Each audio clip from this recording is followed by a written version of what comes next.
రంగారెడ్డి జిల్లా model market పేరుతో తమ స్థలాలను బలవంతంగా అధికారులు స్థానిక నేతలు లాక్కుంటున్నారని నర్సింగి పశు వ్యాపారులు ఆరోపించారు.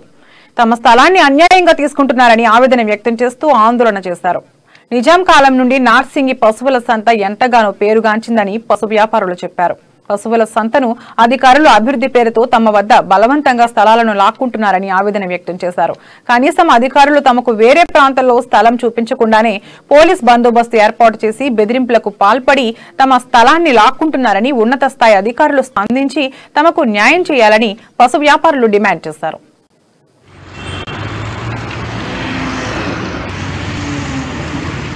గుల్లగొట్టేసి ఇది కూరగాయల మార్కెట్ వేస్తాం, అది మటన్ మార్కెట్ వేస్తారని చెప్తున్నారు. ఇట్లా ఈ మార్కెట్ మీద కనీసం 250-300 మనుషులు బతుర్రు. అలా వాళ్ళు ఎక్కడ పోవాలి? వాళ్ళకి షెడ్లు కట్టి చేసి ఇచ్చి ఎక్కడైనా పక్కన కట్టిస్తారని వాళ్ళు అన్నారు. వాళ్ళు అది కూడా చేయలేరు.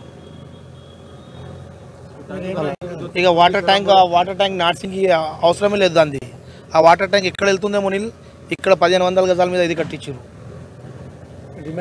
ఇక డిమాండ్ ఏం లేదు. మాది డిమాండ్ అందరికీ షెడ్లు కట్టి మంత్లీ రెంట్ అంటే రెంట్ ఇస్తాం, ఎట్లా అంటే అట్లా మీరు ఎట్లా చెప్తే అట్లా వింటామని రిక్వెస్ట్ చేసినాం గవర్నమెంట్కి. కలెక్టర్ సార్కి కూడా రిక్వెస్ట్ ఉంది మాది. కొంచెం మాకు మార్కెట్ డెవలప్ చేస్తే అందరు ఆధారపడుతున్నారు దీని మీదనే. అందరికీ పరిశ్రమ అవుతుంది.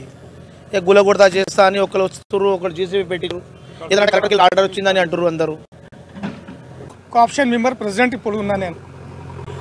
అయితే ఇది పశువుల సంత నార్సింగిలా. అయితే మేము ఏమంటే గవర్నమెంట్కి వ్యతిరేకం లేదు.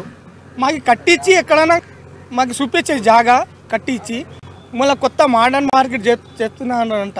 ఎందుకు చేస్తున్నారు? దేనికోసం? మాకి ఎలగొట్టి వేరే వాళ్ళకి చేయాలంటే అది ఉన్నదా న్యాయంగా ఉంటే చెప్పుండ్రి, మేము కూడా దానికి సహకరిస్తాం. విన్నారా? ఎందుకంటే ఇప్పుడు గరీబోళ్ళు అంతా ఆవులు మొన్న 5 చచ్చిపోయినాయి. ఈయన్నే బొందబెట్టినాం. అక్కడ మొత్తం త్రోట్ ఇండియాలో నేను ఒక 45 ఇయర్స్ నుండి ఈ పశువుల వ్యాపారం చేస్తాం. మా నాన్న కూడా ఇదే వ్యాపారం, మన తాతలు ముత్తాతలు కూడా ఇదే వ్యాపారం. ఈ మార్కెట్ ఇంచుమించు మాకు తెలిసినప్పటి నుండి మా నాన్న ఇంచుమించు 100 సంవత్సరాలు ఏజ్. ఇప్పుడు ప్రజెంట్ ఆ 100 సంవత్సరాలు మా తాత కూడా ఇప్పుడు 150 సంవత్సరాల సంది ఉన్నాం. 125 కాదు, 150-200 సంవత్సరాలు నుండి ఈ నార్సింగి మార్కెట్లలో మేము అందరం మా ఫ్యామిలీను మా పిల్లలు కూడా ఇక్కడ ఇదే పని చేస్తున్నారు. ఇది మోడర్న్ మార్కెట్ చేస్తారండి. మోడర్న్ మార్కెట్ దేని గురించి చేస్తారు?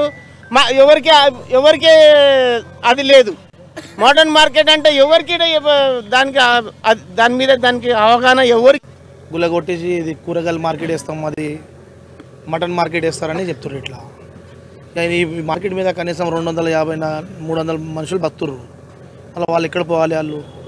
వాళ్ళకి షెడ్లు కట్టి చేసి ఇచ్చి ఎక్కడైనా పక్కన కట్టిస్తారని వాళ్ళు అన్నారు. వాళ్ళు అది కూడా చేయలేరు.